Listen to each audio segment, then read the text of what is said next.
Brought to you by Foreign Policy Community of Indonesia, Chapter Universitas Indonesia. This year, Indonesia and Russia commemorate 70 years of diplomatic relations.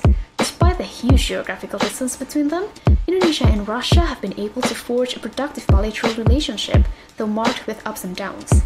In the 21st century, where both Indonesia and Russia are striving to play more important roles in international relations in the Asia-Pacific region, it is important to discuss the bilateral relationship between Indonesia and Russia. In the midst of geopolitical competitions and global uncertainty, Indonesia should be able to maximize its huge potential in its bilateral relations with Russia in many fields, such as political, economic, military, and socio-cultural spheres, while maintaining Indonesia's principles of an independent and active foreign policy. This bilateral cooperation is conducted not simply between governments and politicians, but also involving significant people-to-people contacts. This is your host speaking, and welcome to the FPCI Chapter Podcast Idea Session, 70 Years of Indonesia-Russia Relations. The British people have voted to leave the European Union. I have a dream. So it becomes the last time that we see a child deprived of education. We are in the beginning of a mass extinction. All you can talk about Jadi is tanggung money. jawab kita bersama untuk mengatakan tidak bagi resesi ekonomi global. Hai Policy Enthusiast, kembali lagi sama aku Andrea di FPCI Chapter Podcast Idea Session episode ketiga, 70 Years of Indonesia-Russia Relations. Здравствуйте, Bang Jojo, как дела? Здравствуйте, Andrea. Хорошо, спасибо. Oke, pada hari ini kita kedatangan Bang Jonathan Jordan dari Departemen Hubungan Internasional FISIP UI yang akan membicarakan tentang hubungan Indonesia dan Rusia yang sudah menginjak 70 tahun. Oke, sebelum kita mulai bahas topiknya, aku akan memperkenalkan dulu Bang Jojo kepada kalian. Jadi Bang Jojo ini yang tadi sudah aku sebutkan adalah salah satu mahasiswa di Departemen HI Hubungan Internasional FISIP UI, dan sekarang Bang Jojo sedang menjabat sebagai Vice Manager on Writing di Research and Analysis Division of FPCI Chapter E Board of 2020, dan Bang Jojo juga sedang menjalankan internship sebagai Editorial Secretary Assistant di jurnal global yang berafiliasi dengan Departemen Hubungan Internasional FISIP UI. Nah, Bang Jojo ini juga punya 2 artikel yang sudah dipublikasikan dan akan dipublikasikan nih dalam waktu dekat. Yang pertama ada yang berjudul Bridging Together, Indonesia's Role in Combating Terrorism Through International Cooperation yang dipublikasikan di IFPR Journal pada tahun 2018, dan artikel berjudul The Role of Sport in Integrating Multicultural Societies, The Cases of France and Malaysia yang dipublikasikan di buku Challenges to Multiculturalism, Managing Diversities in Europe and Southeast Asia yang akan dipublikasikan bulan ini ya, Bang? Iya, bulan ini. Yang bisa kalian pre-order di Amazon. Nanti dicari aja judulnya, oke? Nah, ini ada yang menarik nih. Jadi Bang Jojo ini selain bisa bahasa Indonesia dan Inggris tentunya, Bang Jojo juga bisa bicara bahasa Rusia. Iya. Benarkah itu, Bang? Upper intermediate. Wah, keren. Ya. Oke. Nah, ini berhubungan juga dengan topik kita pada hari ini ya tentunya ya. Nah, topik kita kan tentang hubungan diplomasi Indonesia dan Rusia ya, Bang? Iya. Apa sih yang membuat Bang Jojo pengen banget ngomongin ini di podcast ini? Apa pentingnya bagi kita dan bagi pendengar di rumah juga? Kan biasanya kalau orang kita tuh biasanya ngehubunginnya Indonesia paling sama negara-negara Asia Tenggara, negara Asia Timur, atau negara baratnya kayak Eropa dan Amerika. Nah, ini unik nih, kenapa Rusia? Oke. Jadi pertama ya yang pengen gua kasih tahu itu adalah pembahasan tentang kebijakan luar negeri Indonesia. Sekarang itu juga banyak yang bahas tentang kawasan-kawasan non-tradisional di luar kawasan tradisional seperti Amerika Serikat, Asia Timur, dan Uni Eropa ya. Dan contohnya yang lagi menarik minat masyarakat Indonesia akhir-akhir ini adalah Rusia dan ex-Uni Soviet ini. Karena kalau dilihat kan bagaimana Rusia ini adalah salah satu negara yang berpengaruh cukup besar dalam hubungan internasional, bagaimana militernya kuat, kemudian juga pengaruh politiknya tinggi, dan juga ini yang bikin sebagian pihaknya melihat penting juga ini dibahas hubungan antara Indonesia dan Rusia.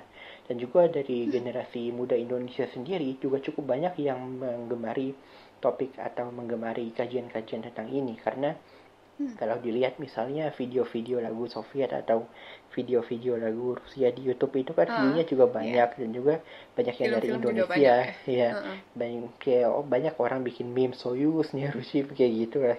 Dan itu yang bikin kayak ini sebenarnya menarik untuk dikaji. Dan juga terkait juga keadaan yang lain yang perlu dibahas adalah multipolaritas dunia. Karena kalau dilihat di luar Amerika Serikat itu banyak lagi kekuatan lain yang juga berperan besar dalam hubungan internasional saat ini, seperti misalnya Rusia, Cina, India, Jepang, Australia. Tapi berbeda dengan misalnya Cina atau Jepang, kayak pembahasan tentang Rusia itu masih sangat kurang. Padahal ini penting untuk dibahas karena pertama, Rusia ini adalah salah satu negara yang diprediksi menjadi ekonomi terbesar di Eropa menurut IMF tahun 2024. Kemudian juga militernya yang juga lagi naik, lagi modernisasi besar, bagaimana mereka punya inovasi terbaru seperti senjata hypersonic, kemudian tank armata T-34, kemudian ada kapal selam. Tank armata itu bukan T-34, yaitu T-34 beda lagi. Jadi kapal selam bertenaga nuklir dan lain-lain juga. Dan juga dari bidang teknologi juga Rusia ini mulai diperhatikan secara serius juga karena banyak perusahaan teknologi dari Rusia kayak misalnya Yandex, Telegram, terus ada juga Kaspersky yang antivirus itu. Dan juga baru-baru ini kemarin kan berita terbaru mereka menemukan vaksin COVID-19 ya. Yang pertama yang disetujui oleh dunia. Kemudian juga Rusia ini sebenarnya punya aktivisme global yang cukup meningkat di akhir-akhir beberapa tahun terakhir ini. Bagaimana hubungan Rusia Timur Tengah meningkat pesat, Rusia Afrika juga lagi meningkat, Rusia Amerika Latin, dan juga di Asia Pasifik Rusia juga punya proyek Greater Eurasia ya. Bagaimana Greater Eurasia ini berusaha menghubungkan Eropa dan Asia dengan mewujudkan tatanan internasional yang multipolar di sana dan juga mewujudkan hubungan ekonomi yang intensif dan sangat baik seperti itu. Oke. Nah, kita kan udah 70 tahun nih berhubungan sama Rusia nih. Berarti kalau 70 tahun dari mulai tahun 1950 ya? Iya, 1950. Itu 5 tahun setelah kemerdekaan Indonesia 1945. Nah, bisa nggak dijelasin dari awal banget, dari masa Soekarno berarti? Masa Soekarno, masa Soeharto, terus bisa lanjut sih, sampai boleh. masa kini ya berarti. Jadi, tolong jelasin dinamika hubungan antara Indonesia dan Rusia nih, sejarahnya gimana? Jadi kayak bagaimana pada masa Soekarno itu pertamanya Uni Soviet atau waktu itu kan Rusia masih berbentuk Uni Soviet ya. Uni Soviet itu mendukung kemerdekaan Indonesia.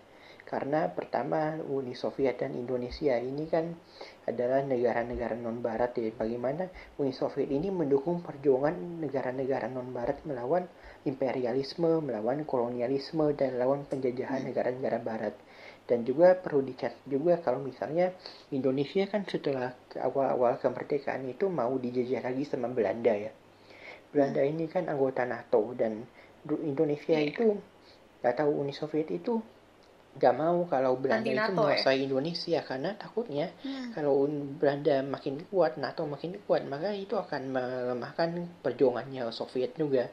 Makanya Uni Soviet itu ngedukung kemerdekaan Indonesia dan setelah Indonesia kedaulatannya diakui dunia langsung mengadakan hubungan diplomatik dengan Indonesia mulai 3 Februari 1950. Kemudian juga setelah 1956, hubungan kedua negara ini juga makin intensif dengan bagaimana banyak sekali infrastruktur yang dibantu Uni Soviet di Indonesia, seperti misalnya Rumah Sakit Persahabatan, kemudian GBK, kemudian Tugu Tani, dan lain-lain. Kemudian juga bagaimana secara militer juga kita dibantu di Irian Barat, Uni Soviet menjual kapal perangnya ke Indonesia. Kemudian juga secara diplomatik juga ada kisah yang menarik ya, bagaimana pada tahun 1956 pada saat Soekarno berkunjung ke Soviet, dia melihat ada masjid yang diubah jadi gudang oleh pemerintah komunis dan Soekarno bilang dia minta supaya gedung ini dikembaliin jadi masjid lagi dan itu dipenuhi, dan itu membuktikan kalau misalnya Indonesia doang ya? Iya, Indonesia negara yang baru merdeka itu bisa punya pengaruh seperti ini.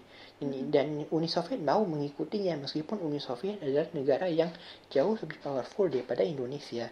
Jadi intinya ya memang ada persaudaraan yang terjalin juga antara kedua negara. Dan juga kenapa ini bisa terjadi juga karena memang sejak tahun 1956 politik luar negeri Indonesia dan Soekarno itu makin ke arah ke kiri-kirian. Jadinya ya makin dekat ke Soviet ya, seperti itu. Dan juga waktu Indonesia melihat Uni Soviet terbang ke luar angkasa juga, Yuri Gagarin itu dikasih penghargaan juga sama Soekarno waktu itu. Tetapi pada pertengahan 60-an menjelang Gestapo G30S 6465, hubungan kedua negara ini mulai melonggar karena RI itu lebih dekat dengan Cina pada waktu itu. Di mana waktu itu Cina meskipun sama-sama negara sosialis tapi mulai ada kesalahpahaman ada ketidakpahaman dengan Uni Soviet, sehingga Cina pun mulai menjadi blok sendiri yang terpisah dari Uni Soviet. Dan Indonesia lebih dekatnya ke Cina pada waktu 6465. Terbukti pada bagaimana waktu itu ada diumumkan sama Soekarno, poros Jakarta, Hanoi, Phnom Penh, Peking, Pyongyang, tapi nggak ada Moskow-nya. Jadi di sana dilihat bagaimana Indonesia itu mulai meninggalkan Soviet dan lebih dekat dengan Cina. Dan juga di dalam bukunya Salim Said dari Kitab Buku Reformasi juga diceritakan waktu itu petingginya PKI juga bilang ke petinggi Soviet kok misalnya dia ingin lebih dekat dengan Cina, dan itu bikin Soviet marah waktu itu. Dan setelah G30S, ketika Soekarno jatuh, super semar, Soeharto naik, PKI PKI dibantai-bantai itu sama Soeharto. Akhirnya politik anti komunisme yang menguat di Indonesia itu membuat hubungan Indonesia Soviet itu jadi semakin merenggang lagi. Tapi masih ada, nggak putus seperti dengan RRC. Kenapa? Karena pertama Indonesia bebas aktif, nggak mau putus hubungan dengan negara superpower. Kedua juga karena Indonesia itu melihat yang salah di G30 itu adalah Tiongkok, bukan Uni Soviet. Makanya tetap dibiarin hubungannya dengan Soviet. Tapi ya meskipun begitu tetap ada ketegangan di era Soeharto, bagaimana ketika Uni Soviet menginvasi Afghanistan, Indonesia itu memprotes karena sebagai negara muslim tidak ingin melihat negara muslim lain diserang oleh kekuatan lain, dan juga itu mendorong demo besar-besaran anti Soviet di Jakarta. Ini gue dapat dari arsip majalah Tempo tahun 80, di mana pada waktu itu mahasiswa ormas-ormas Islam itu datang ke Dubes Soviet minta dipertemukan dengan dubesnya, tapi dubesnya itu katanya waktu itu menghina Indonesia kalau menurut tulisan di Tempo itu, karena mereka bilang katanya karena Uni Soviet Indonesia bisa merdeka kayak gitu. Meskipun mungkin kenapa Uni Sovietnya bilang gini, karena Perang Dunia Kedua kan jatuhnya fasisme itu kan karena Soviet juga, jadi itu yang jadi viewpoint mereka ya. Tapi ya itu tidak disukai oleh Indonesia, dan juga beberapa bulan kemudian ketika di Uni Soviet itu ada Olimpiade, Indonesia itu memboikot, nggak mau ikut. Dan makin parah lagi beberapa tahun kemudian ketika di kantor Aeroflot atau kantor Garuda Indonesianya Soviet itu ada kasus mata-mata. Jadi konon gedungnya, kantornya itu jadi gedung mata-mata, dan itu jadi makin parah lah hubungan kedua negara.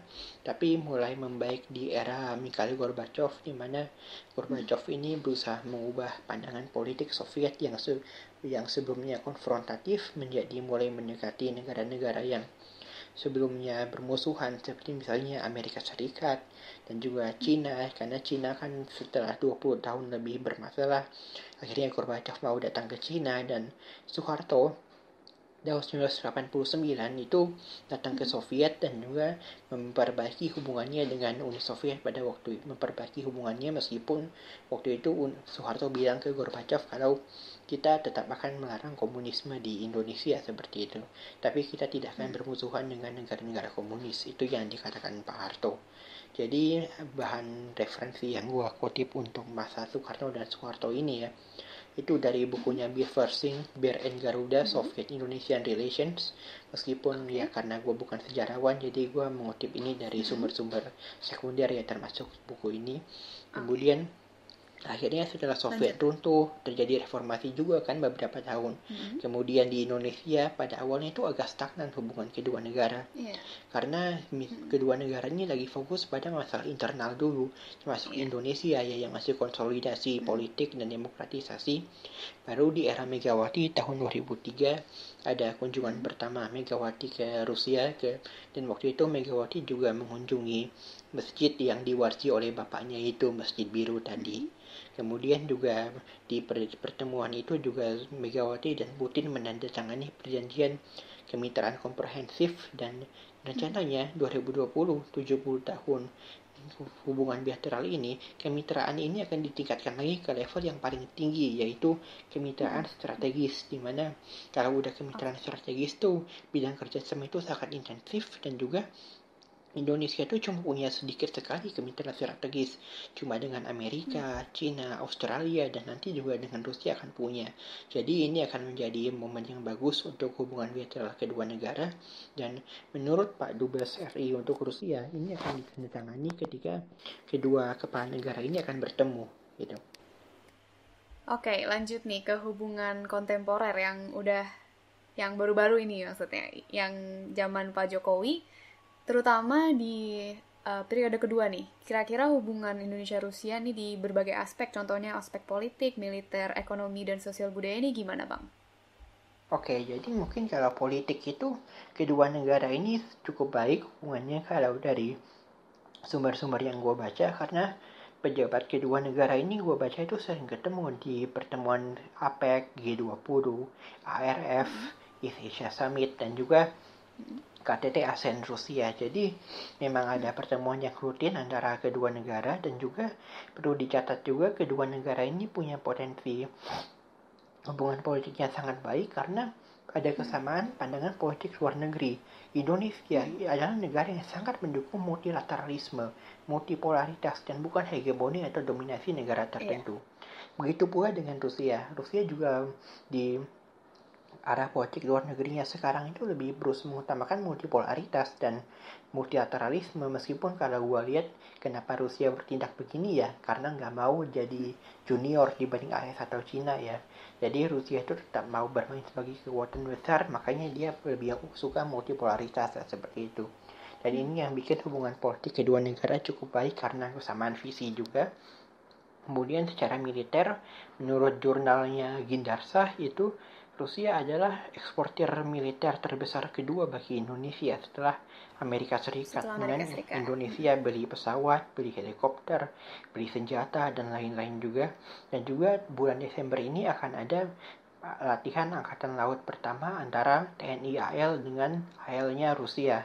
Dan Indonesia juga aktif dalam diplomasi pertahanan, defense diplomasi, bagaimana waktu itu Prabowo diundang ke ulang tahun kemenangan Rusia ke-75, dan juga rencananya juga sebenarnya Rusia tertarik untuk ikut serta dalam HUT RI tahun ini ya, kalau berdasarkan sumber yang gue baca, tapi mungkin karena katanya HUT RI tahun ini akan sangat minimalis, jadi nggak jadi ya seperti itu. Tapi ya ini hubungan militer kedua negara tetap baik ya. Sedangkan secara ekonomi itu yang masih agak kurang baik karena perdagangannya tidak terlalu besar, 2,6 miliar dolar, jauh lebih kecil daripada perdagangan Indonesia dengan negara-negaranya ekonominya ukurannya serupa ya. Padahal Rusia kan ekonominya menurut data Bank Dunia yang GDP PPP, purchasing power parity, bukan GDP nominal ya, itu terbesar kelima di dunia. Di atas ada Korea Selatan, di atas Australia, dan di atas ada negara-negara Eropa juga. Tapi kenapa hubungan ekonominya kurang baik gitu? Padahal dengan negara-negara lainnya terus perdagangannya lebih aktif. Ya memang beberapa faktor penghalangnya ya, jarak geografis, kemudian juga kurangnya awareness dari kedua pihak ya, kok yang gue baca dari berbagai sumber juga. Kayak misalnya bagaimana Rusia itu masih prioritasnya itu Eropa, dan Indonesia masih prioritasnya itu Asia Tenggara dan Asia Timur. Tapi untungnya karena sekarang Indonesia lagi diversifikasi mitra dagang, Afrika dibuka, Timur Tengah dibuka, Eropa Timur juga dibuka ya, makanya diharapkan ini bisa membuka warna baru dalam hubungan perdagangan kedua negara. Dan juga selain itu juga ada beberapa proyek infrastruktur yang dibantu oleh Rusia sendiri, seperti misalnya proyeknya Pertamina di Tuban yang ditujukan agar Indonesia itu bisa mandiri secara energi. Kemudian juga KA di Kalimantan meskipun katanya mandek ya. Kemudian juga tambang aluminium dan beberapa tambang lainnya yang ya ada ketertarikan Rusia untuk investasi di sana. Kemudian kalau hubungan sosial budaya sendiri ya, perlu dicatat juga kalau misalnya mahasiswa Indonesia yang belajar di Rusia ini jumlahnya meningkat ya.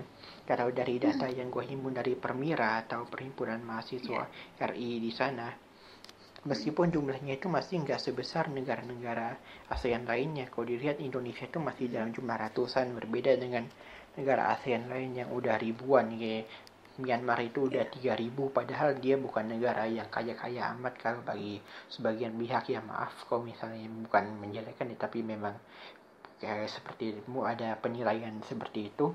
Tapi masih ya, intinya masih agak tertinggal lah Indonesia dalam pengiriman mahasiswa, meskipun lagi meningkat saat ini.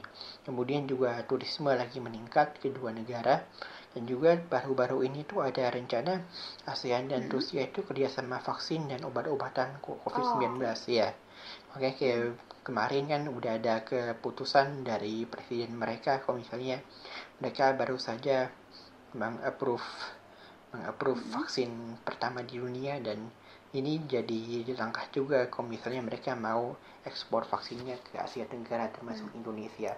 Filipina udah bilang mereka minat sih, tapi Indonesia masih belum tahu. Kita lihat aja ke depannya gimana. Okay. Semoga cepat ini deh vaksinnya. Iya, semoga biar kita bisa hidup normal lagi ya. Udah kangen kampus juga. Oke. Kangen kampus tuh Bang, bukan kangen yang lain. Iya, kangen dia juga. Oh gitu, oke. Semoga bisa cepat dipertemukan dengan dia ya. Iya.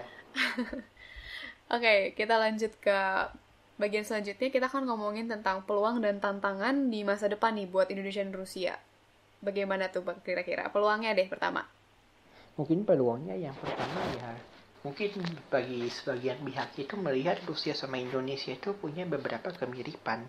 Kayak misalnya populasinya besar, terus wilayah negaranya juga besar, geografisnya juga penuh tantangan, dan juga prinsip politik luar negeri mereka yang tadi gue sebutin ya, kayak misalnya menghormati multilateralisme dan menghindari hegemoni itu juga bisa jadi peluang. Kemudian juga populasi mereka itu juga sama-sama majemuk dan heterogen, banyak agamanya, banyak suku bangsanya.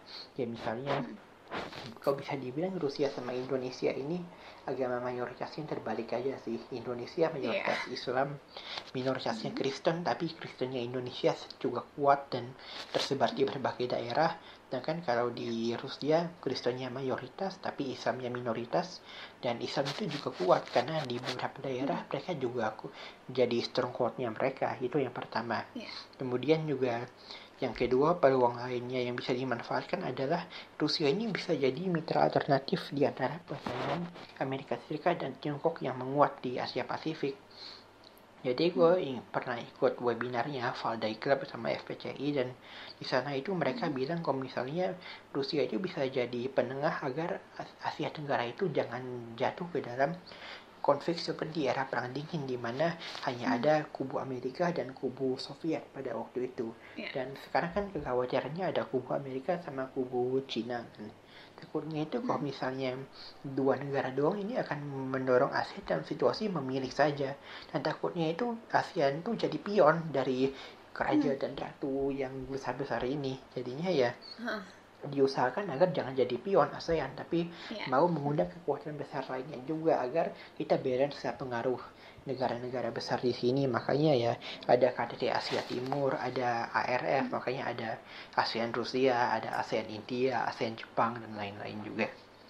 Itu yang kedua ya peluangnya. Dan yang ketiga juga sebenarnya potensi ekonomi kedua negara ini sangat bagus loh. Populasi kedua negara di jumlah 400 juta.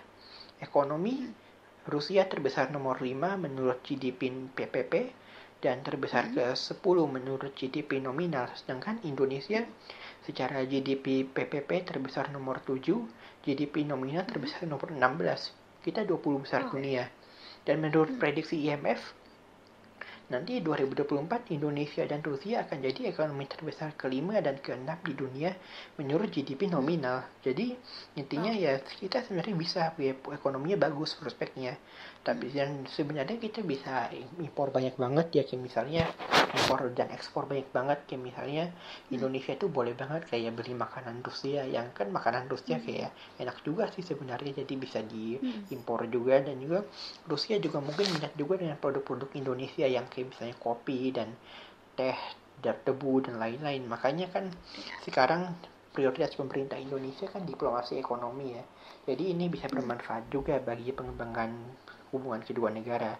Dan juga yang terakhir itu adalah tadi lagi ya, minat generasi muda di Indonesia terhadap Rusia dan minat generasi muda Rusia terhadap Indonesia juga mulai meningkat dengan bagaimana kampus-kampus di Rusia itu katanya ada prodi kajian-kajian Asia juga yang di dalamnya meliputi Indonesia, dan juga makin banyak pertukaran ilmuwan dan orang-orang terpelajar meskipun belum pada level yang tinggi banget. Nah kan kalau tantangannya ya kurangnya awareness ya, bagaimana awareness di Indonesia dan di Rusia terhadap satu sama lain meskipun meningkat tapi sebenarnya masih kurang. Masih banyak misinformasi.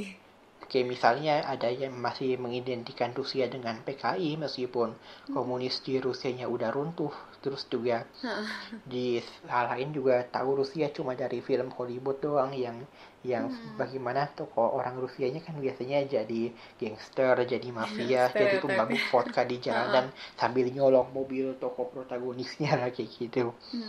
Dan kan kalau misalnya sebenarnya Rusia itu punya potensi sangat bagus juga untuk kerjasama, karena kayak misalnya pendidikan nih, kayak Rusia kan salah satu negara yang pendidikannya sangat baik juga ya. Bagaimana ini negara yang menciptakan tabel periodik, menciptakan penerbangan ke luar angkasa, dan sekarang menciptakan vaksin pertama. Jadi intinya ya bisa banget kalau mahasiswa Indonesia mau belajar di sana, tapi ya tetap aja minat di Indonesia masih ke yang biasa-biasa ya, Western.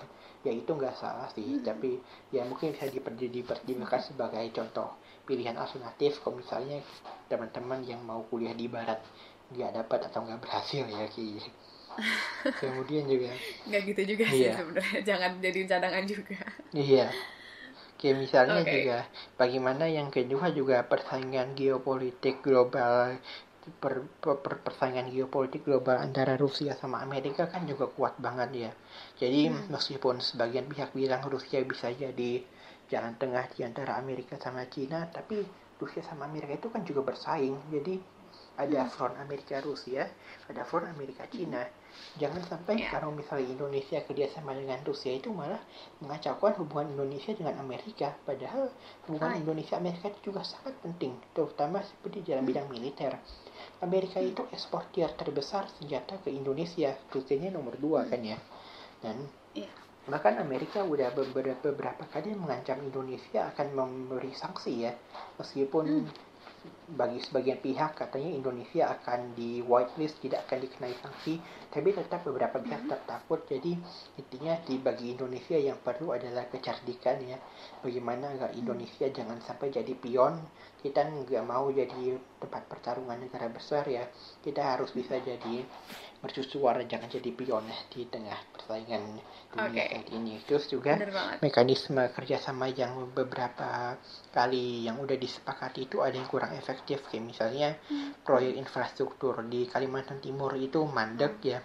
Padahal itu sebenarnya ambisius karena ada kereta, ada pelabuhan, ada lain-lain, tapi ya sayang banget kayak kurang efektif, mungkin karena birokrasinya atau apalah, tapi ini ada beberapa kesepakatan kedua pihak itu masih sulit realisasi gitu.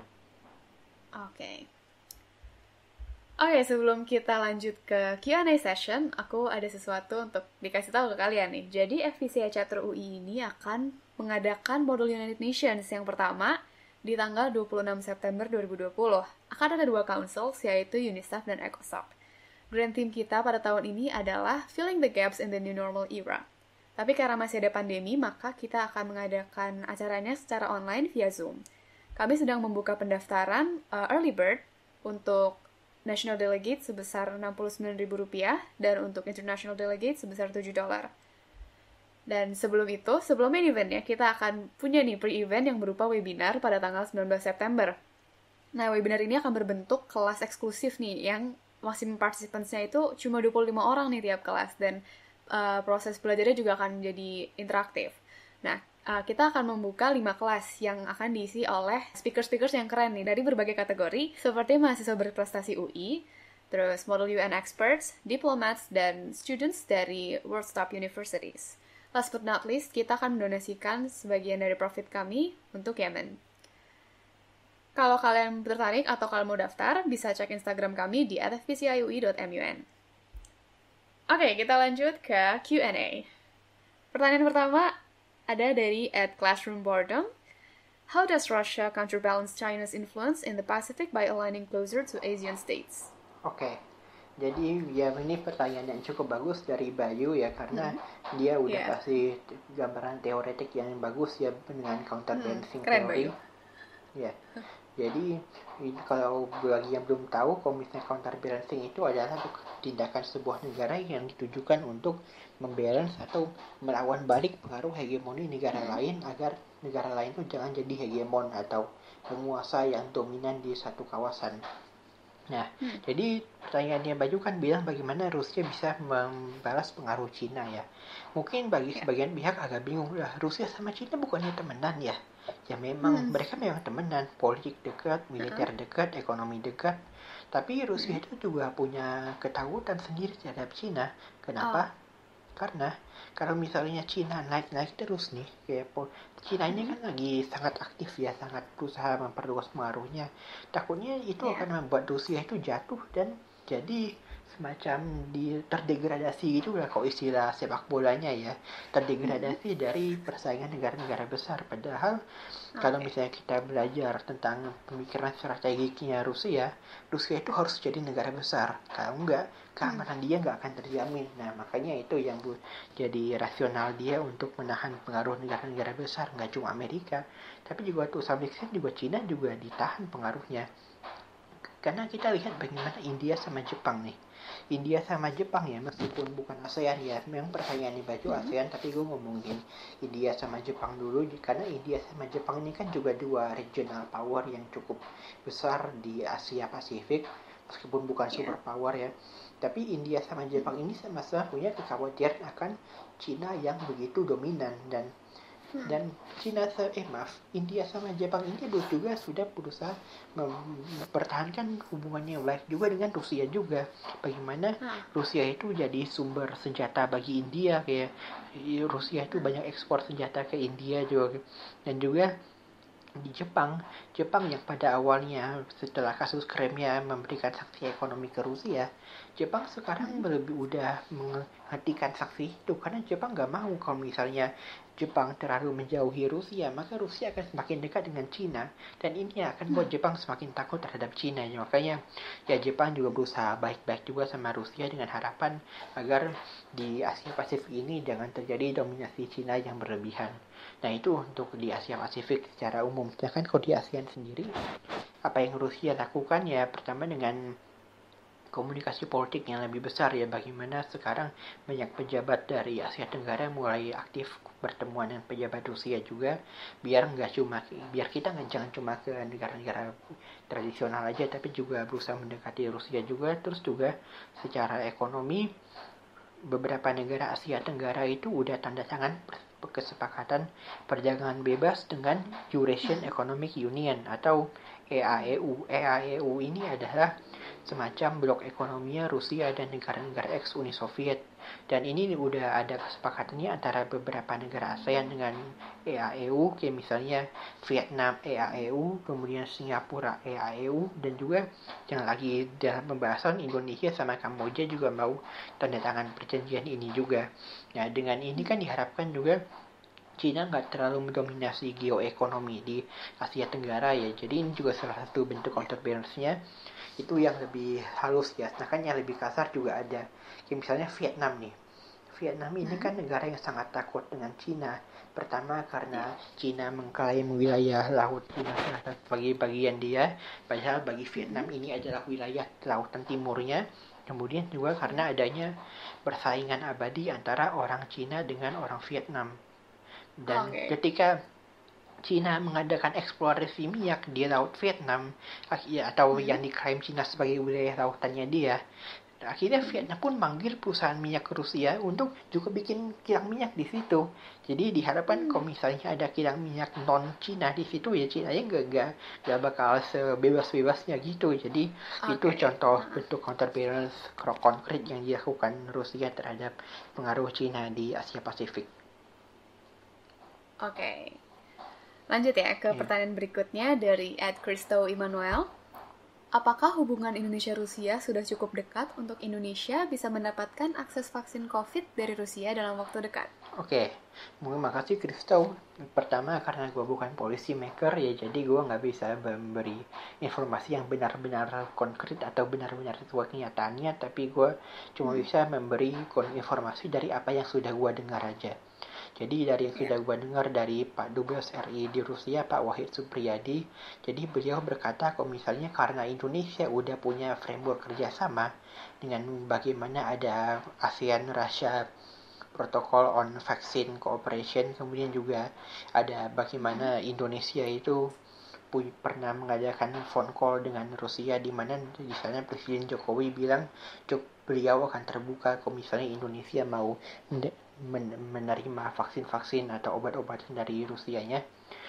Ya, sebenarnya kalau menurut Pak Dubes itu beliau berkata kalau misalnya Indonesia itu dalam posisi yang bagus karena udah ada kesepakatan itu.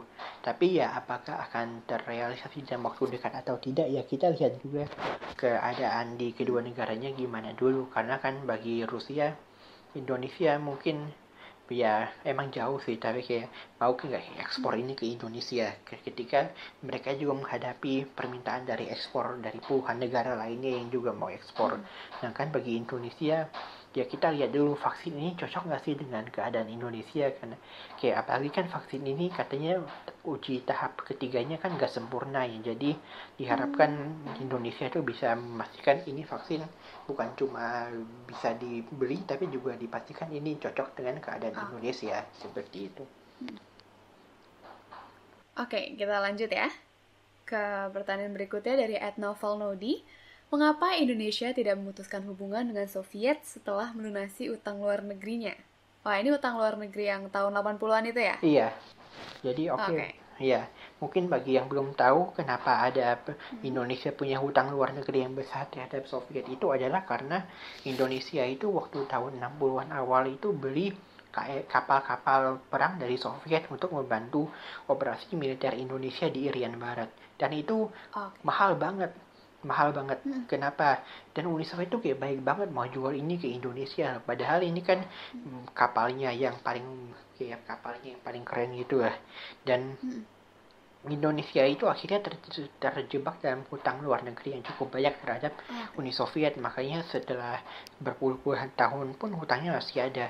Tapi kenapa Indonesia tetap nggak memutuskan hubungan diplomatik dengan Soviet setelah hutangnya kebayar semua? Gue lihat ada 3 faktor sih dari yang gue himpun. Pertama, ya kali lu mau putusin hubungan diplomatik setelah bayar utang kayak itu kayak nggak etis banget kayak secara politik ya. Kayak pasti Sovietnya bakal mikir kayak ini kurang ajar banget takutnya ya. Terus yang kedua juga karena Indonesia itu punya prinsip politik luar negeri yang bebas aktif. Jadi Indonesia itu tetap mau mempertahankan hubungan diplomatik dengan Soviet yang waktu itu adalah negara adik kuasa. Gak mau diputusin gitu aja. Terus juga kan takut juga ya. Ya Indonesia kan melihat negara-negara ASEAN lain yang meskipun anti komunis kan tetap punya hubungan dengan Soviet ya. Seperti Malaysia, Singapura. Jadi ya Indonesia yang ikut mereka aja ya. Karena ya memang begitu dibiarkan saja.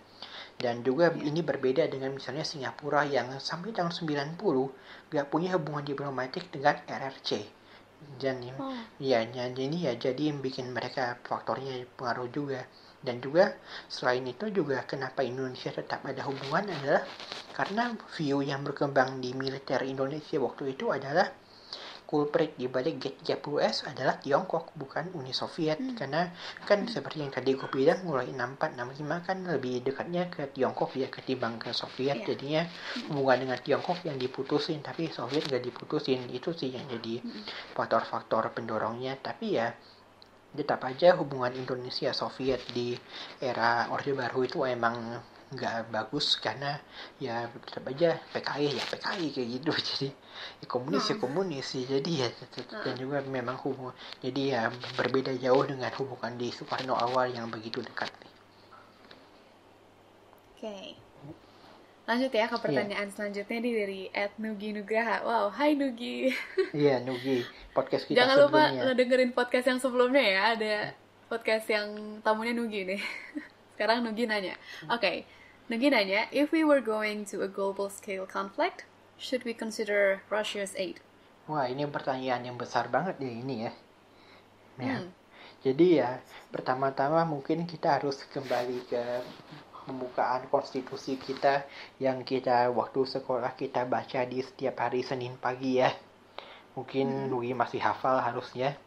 Jadi di sana salah satu kalimat di alinea keempat menyebutkan salah satu tujuan negara Indonesia adalah melindungi segenap bangsa Indonesia dan seluruh tumpah darah Indonesia.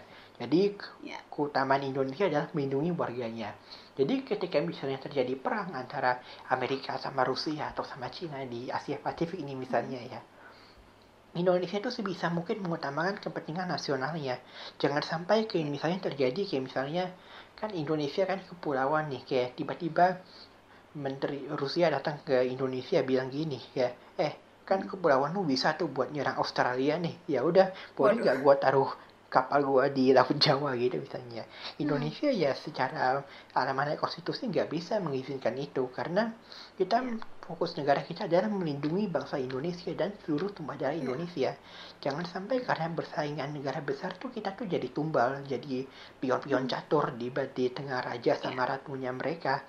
Dan juga karena kita punya pengalaman sejarah yang pahit bagaimana ketika Belanda sekutu dengan Jepang bertempur di Asia Pasifik, Indonesia kan juga salah satu korbannya dari persaingan di Perang Dunia Kedua dan kita nggak mau ini terjadi lagi pada Indonesia. Ya, Indonesia itu baru boleh kayak mempertimbangkan bantuan salah satu pihak itu kalau misalnya ketika Indonesia udah diserang duluan. Kayak misalnya nih Aceh misalnya Sabang, Pulau itu misalnya dibom sama tentara militer negara X dan negara X ini adalah musuhnya negara Y di Perang Dunia Ketiga nih misalnya ya. Kan gua nggak kasih contoh negaranya karena ini sensitif ya. Jadi gua kasih perumpamaan X sama Y. Jadi ya mungkin Indonesia boleh untuk sama-sama bersama negara Y mengusir negara X dari kepulauan Indonesia, tapi tetap aja yang perlu diutamakan adalah kepentingan nasional Indonesia. Dan tapi ya sebisa mungkin sesuai dengan tujuan negara kita yang lain, yaitu ikut mewujudkan ketertiban dunia yang berdasarkan kemerdekaan, perdamaian abadi, dan keadilan sosial. Sebisa mungkin kita menghindari yang namanya konflik bersenjata antara negara-negara, terutama negara-negara besar. Dan ini yang udah jadi doktrin kebijakan strategik dan politik luar negeri kita juga. Oke, terima kasih banyak Bang Jojo untuk jawaban-jawaban dari pertanyaannya. Sekarang aku akan menarik kesimpulan nih, berhubung kita udah mau selesai ya podcastnya. Jadi kesimpulan dari pembicaraan kita pada hari ini adalah dunia ini saat ini udah berbeda dengan dunia pada saat era Perang Dingin ya, yang dulu itu bipolar, di mana setiap negara itu hanya dapat memilih antara negara A atau negara B, antara blok A atau blok B. Dunia yang saat ini udah multipolar, dengan baik Amerika Serikat dan Cina atau Rusia yang tidak semendominasi dinamika politik global seperti halnya Amerika Serikat dan Uni Soviet di era Perang Dingin dulu. Saat ini Rusia merupakan salah satu negara yang perlu dipertimbangkan secara serius tingkat kerjasamanya dengan Indonesia, bersama dengan kekuatan lainnya di kawasan seperti Amerika Serikat, Tiongkok, India, Jepang, Australia, Korea Selatan, dan tentunya ASEAN. Oleh karena itu, Indonesia tidak harus memilih, tetapi bisa juga bekerja sama dengan semuanya. Ini yang sesuai dengan dasar politik luar negeri Indonesia yang bebas aktif. Oke, dari Bang Jojo ada yang mau tambahin? Oke, tadi makasih banget Andrea udah nyimpulin dari apa yang menjadi pembahasan gue juga. Cuma gue mungkin pengen tambahin juga tentang bagaimana kita menyikapi persaingan negara-negara besar di Asia Pasifik sekarang ya. Jadi gue pernah baca quote dari seorang ilmuwan HI di Asia Tenggara. Gue lupa namanya siapa, tapi bukan orang Indonesia, dan gue pernah ketemu quote ini di salah satu mata kuliah yang gue ikutin, di mana quote ini menyebutkan bahwa di tengah persaingan Amerika Serikat dan Cina yang meningkat, negara-negara Asia Tenggara mungkin hanya akan bisa mendekatkan diri pada Amerika Serikat secara militer dan Cina secara ekonomi. Dan melihat dari pengalaman sejarah dan juga pengalaman politik Indonesia ya, argumen ini harus dipatahkan. Kenapa? Karena kalau misalnya cuma dua negara, pertama itu akan membuat kita rawan menjadi pion atau proksi dari negara-negara besar. Kita ingat waktu di era Perang Dingin bagaimana negara-negara negara-negara ASEAN yang lebih dekat ke AS, meskipun Indonesia secara praktek memang bukan aliansinya AS, tapi karena Indonesia lebih suka dekat dengan AS, ya memang pada waktu itu Indonesia bersama dengan negara-negara ASEAN yang waktu itu jumlahnya cuma 5 itu lebih dekat ke AS, sedangkan Vietnam, Laos, Kamboja, negara di Indochina itu lebih dekat dengan Uni Soviet, dan itu benar-benar bikin kacau juga waktu itu Asia Tenggara, bagaimana berbagai ronde perang, berbagai ronde genosida itu mengacaukan kawasan, dan kita nggak mau ini terjadi lagi di kawasan Asia Tenggara ini. Makanya bisa mungkin negara-negara Asia Tenggara termasuk Indonesia itu mengundang kekuatan-kekuatan lainnya sebagai penengah agar negara-negara Asia Tenggara ini tidak dihadapkan pada pilihan antara negara-negara tertentu saja. Makanya kan India, Jepang, Rusia, Australia, Korea Selatan, dan New Zealand itu kan sekarang menjadi bagian dari East Asia Summit KTT Asia Timur, yang tujuannya itu adalah supaya negara-negara di Asia Tenggara itu bisa mengatur kondisi geopolitik kawasannya agar tidak menjadi pion negara-negara besar seperti dulu di era Perang Dingin. Dan juga satu hal yang lain yang pengen gue catat adalah juga sebenarnya meskipun sekarang agak jarang sih ya yang membahas tentang kebangkitan Rusia, tapi Rusia ini juga punya potensi yang cukup besar ya. Bagaimana secara militer mereka itu adalah negara yang 5 tahun terakhirnya udah perang berkali-kali, udah punya pengalaman berkali-kali, berbeda dengan Cina yang masih nol sejak invasi Cina ke Vietnam tahun 1978. Jadi memang ini bisa dilihat sebagai mitra alternatif juga, tapi di saat yang lain juga hubungan Indonesia dengan negara lain seperti Amerika Serikat dan Tiongkok juga harus diatur dengan baik, dan juga tetap harus dipertahankan, diperkuatkan juga, karena Indonesia ini kan diplomatik politiknya juga cukup baik. Kemudian juga bagaimana Indonesia bisa menarik negara-negara besar di luar AS dan Tiongkok ini juga sesuai dengan prinsip politik luar negeri Indonesia yang udah ada sama berdekade-dekade. Misalnya dulu konferensi Asia Afrika kita undang India, Jawaharlal Nehru, undang Mesir dan untuk ikut serta dalam KAA. Kemudian juga GNB kita undang Tito, Yugoslavia undang Nasser dari Mesir.